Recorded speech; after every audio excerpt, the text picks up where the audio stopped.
अभी आज अभी मैं क्लास ले रहा था और आपके दो बहुत धुरंधर टीचर आए हुए हैं बाहर, तो मैं चाहता हूं कि उनको बुला लूं और आप सबके साथ इंट्रोड्यूस करा दूं। इंग्लिश के टीचर जयदीप सर और अरुण सर दोनों आए हुए हैं, रीजनिंग के टीचर अरुण सर, तो मैं चाहूंगा कि सर आए और आप सबसे मिले। मेरे प्यारे बच्चों, आज यहीं पे कैरवेल पे ही ये क्लास चल रही है, तो कैरवेल के स्टूडियो पे ही। सर आप तो ज्यादा गोरे दिख रहे हो, थोड़ा पीछे हो जाओ, मुझे गोरा आना है। तो आज हम थे यहीं पे क्योंकि क्लास रोज यहीं से लेते हैं, तो मुझे लगा कि आज सर लोग भी का भी बैच आ रहा है, तो क्यों ना आप लोगों से इंट्रोड्यूस करा दूं। वैसे आप सब जानते ही हैं, अरुण सर को भी, जयदीप सर को भी। जयदीप सर इंग्लिश पढ़ाते हैं और आज सर का बैच स्टार्ट हो रहा है। आज से ही हो रहा है सर। किस टाइमिंग पे सर? 1:30 मतलब, अच्छा 1:30 बजे सर हो रहा है बैच। अरुण सर का रीजनिंग का बैच स्टार्ट हो रहा है 9:30 बजे। आज ये बैच स्टार्ट हो रहा है और मतलब दोनों ही भाई लगा दे, दोनों ही गजब के टीचर हैं।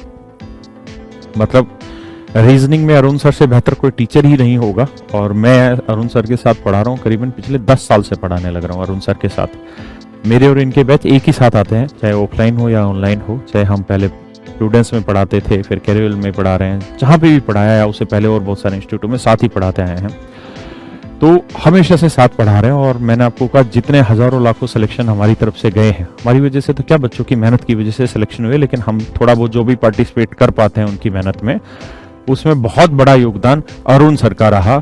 क्योंकि देखिए, एक सर्टेन टाइम ऐसा था 2016 तक, जहां पे मैथ जो था उसमें से अगर बच्चे का 80% भी स्कोर आ जाता था तो भी बच्चा सिलेक्शन ले जाता था, क्योंकि रीजनिंग एक ऐसा लेवल था जहां पे बच्चा 100% स्कोर करने की कोशिश करता था। मेरा भी जो सिलेक्शन हुआ था, तो मेरे को भी इंग्लिश और जीएस की बहुत ज्यादा जानकारी थी नहीं, लेकिन मेरा भी जो सिलेक्शन हुआ था वो रीजनिंग और मैथ के बिहाफ पे ही हुआ था, क्योंकि मैंने प्रीलिम्स में रीजनिंग और मैथ दोनों में पूरे स्कोर कर लिए थे, तो मुझे वहां से मौका मिल गया था। लेकिन अब लड़ाई इतनी भयंकर हो गई है कॉम्पिटिटिव एग्जाम्स की कि इतने सारे बच्चे पार्टिसिपेट कर रहे हैं। और सबसे बड़ी चीज ये है कि सच मायने में 2012 या 2011 से जब से एसएससी ने ये ऑब्जेक्टिव एग्जाम लेना स्टार्ट किया है, उससे पहले तक तो बहुत कम बच्चा ही जानता था एसएससी कोई चीज है। बहुत सारे बच्चे जान ही नहीं पाते थे कि इनकम टैक्स इंस्पेक्टर कहां से सेलेक्ट होके आते हैं। उसके बाद ये क्रांति आई कि हर बच्चा जान गया कि कहां से सिलेक्शन होता है इनका। तो आज के टाइम में रीजनिंग का रोल अपने आप में बहुत बड़ा है। मतलब इतना बड़ा रोल है कि आप 50 नंबर में से 50 ही लाने पड़ेंगे आपको, तभी सिलेक्शन है। और मैथ का भी रोल बहुत बड़ा हो गया, आपके 50 में से 50 आएंगे। लेकिन एक सच बात यह भी है, या कड़वी सच्चाई यह भी है, कि आज के टाइम में मैथ और रीजनिंग आपको सिलेक्शन नहीं दिलाते। कारण क्या है कि इनमें चीजें 100% होती है। जैसे इंग्लिश की मैं बात करूं तो इंग्लिश में हम कोई एग्जांपल दे रहे हैं या कोई सेंटेंस दे रहे हैं या कोई क्वेश्चन आया, तो उस क्वेश्चन का एक सर्टेन आंसर हो ऐसा जरूरी बिल्कुल भी नहीं है। बहुत सारे टीचर कुछ और आंसर बताते हैं, पेपर में आंसर की कुछ और मिलती है। लेकिन मैथ हो या रीजनिंग हो, ये ऐसी चीज है जिसका एक सर्टेन आंसर होता है। और बच्चे इतनी तैयारी कर रहे हैं, ऐसे ऐसे बच्चे हैं यहाँ पे जो पिछले 3-3 साल से, जब वो 12वीं पास करते हैं तभी से एसएससी की तैयारी करना शुरू कर देते हैं, यूपीएससी की तैयारी शुरू कर देते हैं। इतने एक्सपर्ट हो चुके होते हैं कि वो 50 में से 85 नंबर लेके आते हैं। वो नहीं बगसते, ना मैथ को बगसते ना रीजनिंग को बगसते। इसलिए मैथ और रीजनिंग अपने आप में सिलेक्शन अब दिलाने की औकात नहीं रखते, क्योंकि हर बच्चा मेहनत करके 50 आउट ऑफ 50 लेके आ रहा है। तो यहाँ पे एक एक नंबर की लड़ाई है और बड़ी जरूरी लड़ाई है, इसलिए इसको छोड़ा नहीं जा सकता मैथ और रीजनिंग को। सिलेक्शन कौन दिलाता है? सिलेक्शन दिलाते हैं इंग्लिश जैसा सब्जेक्ट। कारण क्या है कि इंग्लिश में आज भी बच्चा प्रीलिम्स में 50 में से 50 लाना मुश्किल काम है। मेंस में 200 में से 200 नंबर लाना बहुत मुश्किल काम है।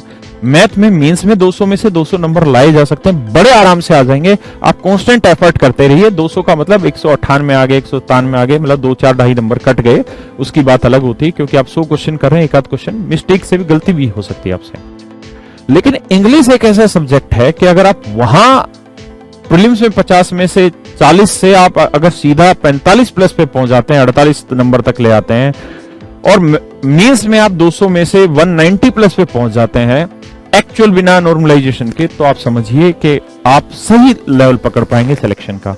क्योंकि आजकल लड़ाई बहुत बड़ी हो गई है सिलेक्शन को लेके। तो मेरे प्यारे बच्चों, मैथ और रीजनिंग अपने आप में इंपॉर्टेंस रखते ही रखते हैं, लेकिन इंग्लिश आज के समय में कहीं ऊपर चला गया उस नजरिए में।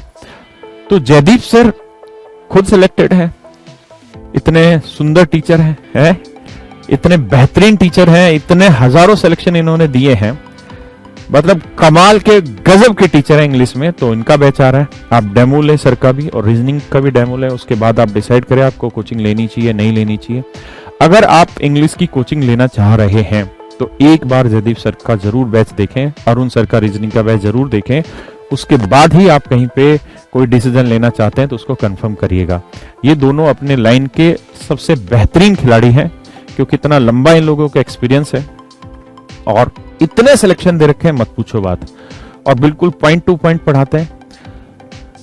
मेरे जैसा आदमी तो आज 40 साल का हो गया तो अपने सब्जेक्ट की मेहनत करता है, लेकिन जो अरुण सर हैं और जो जयदीप सर हैं, ये इतने मेहनती लोग हैं कि जयदीप सर अभी भी डेली द हिंदू हुआ या जो भी न्यूज़पेपर हो उनके आर्टिकल निकालते हैं, उनके वोकैब वाले सेक्शन तैयार करते हैं।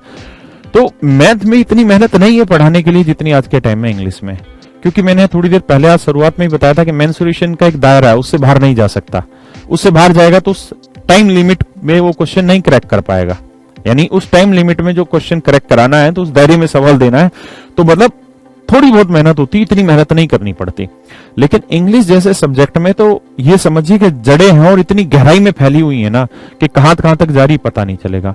इसलिए इंग्लिश में 100% करना है तो टीचर को डेली 7 से 8 घंटा पढ़ना पड़ता है, तब जाके वो आपको एक्यूरेट कर पाता है।